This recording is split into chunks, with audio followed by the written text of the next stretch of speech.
Hey guys, before we get started on today's video, I need you to do me a huge favor. We're 3 subscribers away from 100.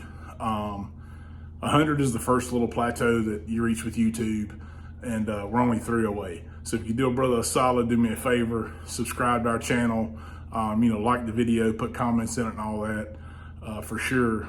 But for right now, we need some subscribers. Do a brother a favor, hit that subscribe button. Now on to our video. Hey guys, and welcome back to the JMR YouTube channel. Hey, I know it's been a little bit since we posted a video, but life kind of got in the way. As you guys probably know, I had the Rona. Pretty rough, wasn't any fun. Mark ended up having the Rona, and actually, I'm just coming out of my second bout of it. It wasn't quite as bad this time. But anyway, I'm tired of talking about the Rona. I'm sick of it. I'm over it. So let's just get to the point today. Don't have a whole lot going on right now, although as you watch this, I'm filming this on a Tuesday.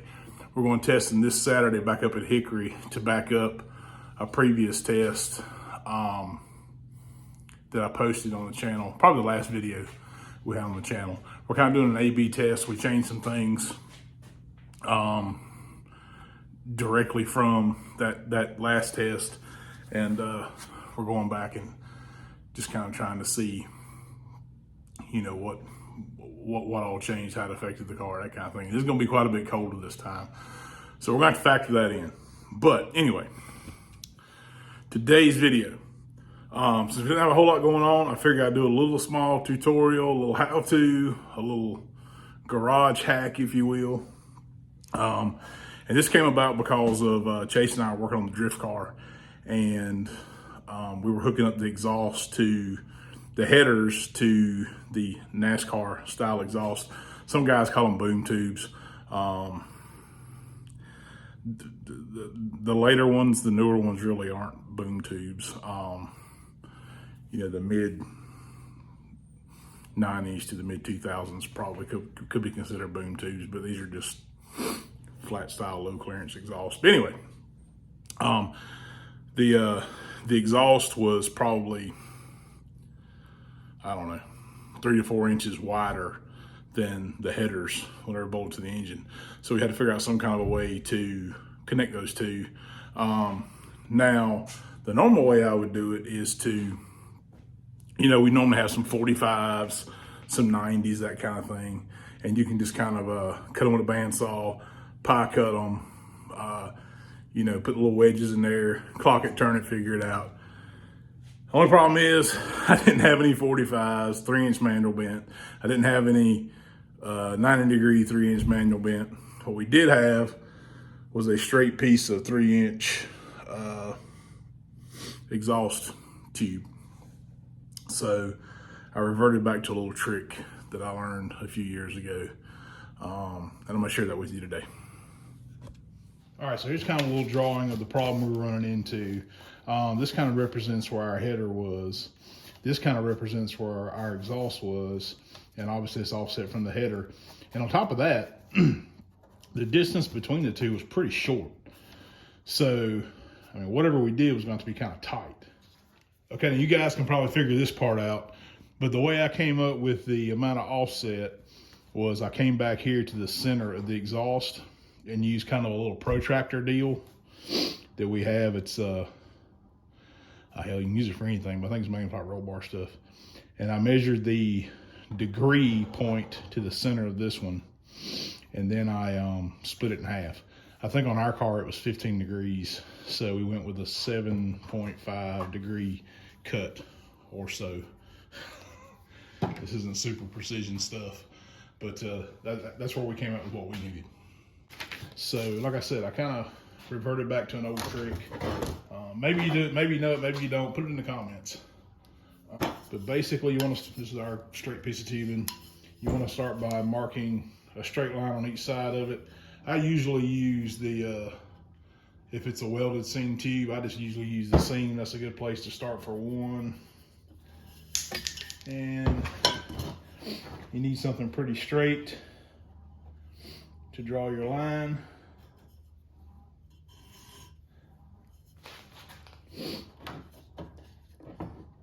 This is really just so you can clock it when you're done. A piece of aluminum angle would actually have worked phenomenal, but I didn't have one. So now you want to go directly 180 degrees across from it, mark it. You can get as fancy as you want to. I'm just going to kind of eyeball it.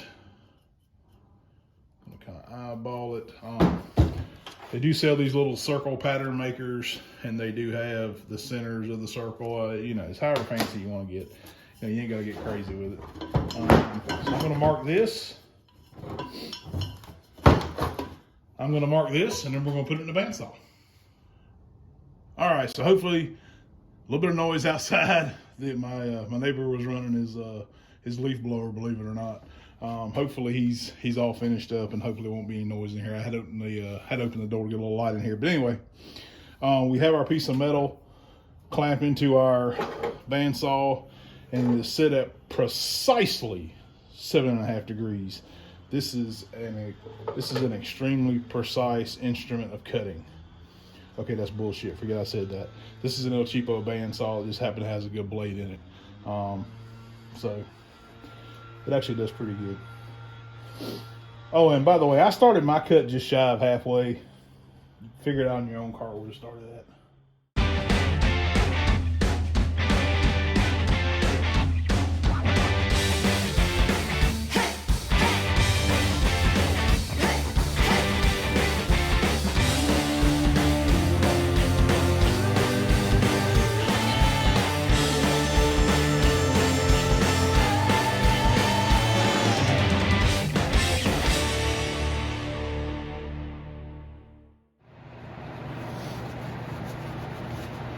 All right, so we got all three of our pieces here, and you can kind of probably start to see what we're going for here.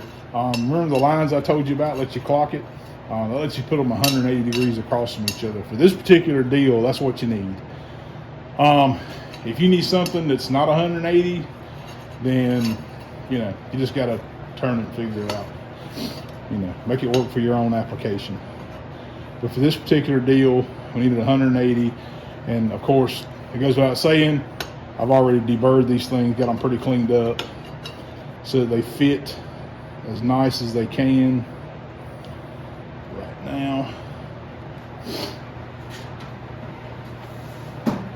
Welder here, and hopefully the welder doesn't jack up my new phone. I think that's pretty good.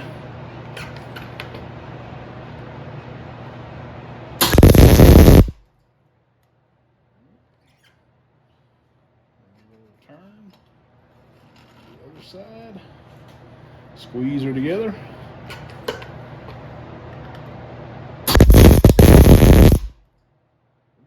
She's a little hot, guys. I forgot we were welding something kind of heavy a couple days ago.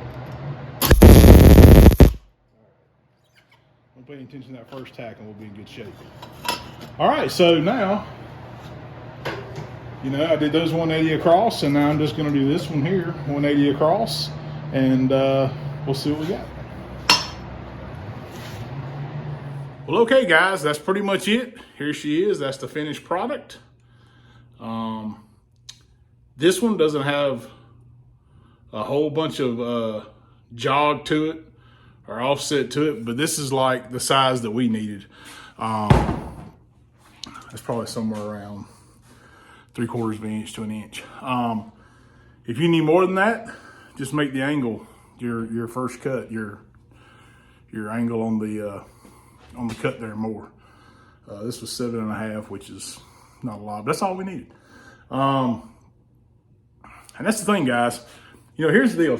I try to tell guys, depending on what your program is, depending on what your goals are, if you're gonna run your own deal, which depending on what you want to do, I don't recommend you running your own deal.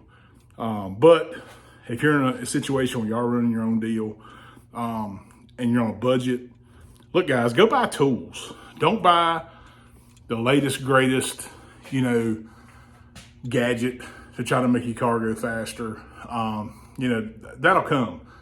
But if you spend your money on tools and equipment and learn how to use them, that'll keep you in the game. That'll keep you on the track. That'll keep you racing because you can do this stuff for yourself. So there's just a little project there. Hope you guys enjoyed that. Hope you learned a little something. And hey, by the way, do me a huge favor. Once again, like at the beginning that I said, we're almost at 100 subscribers. We're at 97, and we need to get to 100. And you may say to yourself, well, 100 ain't nothing. And you're right, 100 ain't nothing. But in the YouTube world, that's the first step. That's the first goal that you reach is 100. And I mean, you know, nobody's making any money on this, but and we still won't be making any money on it. But at 100 subscribers, it frees us up to do some different things. Make it easier on us, easier for the channel to be found, stuff like that. And like I said, it's our first. That's the first little mark you hit with YouTube is 100. The next one's 1,000. I would have loved to have blown past 100, just went straight to 1,000, but it didn't happen. So do me a favor, guys. Hit the like button for sure. Leave a comment. I mean, if you got a better way to do this, or a garage hack of your own, put it in the comments. If you think I'm an idiot and that's not the way you do it, put it in the comments. We want to hear it all, the good, the bad, and the ugly.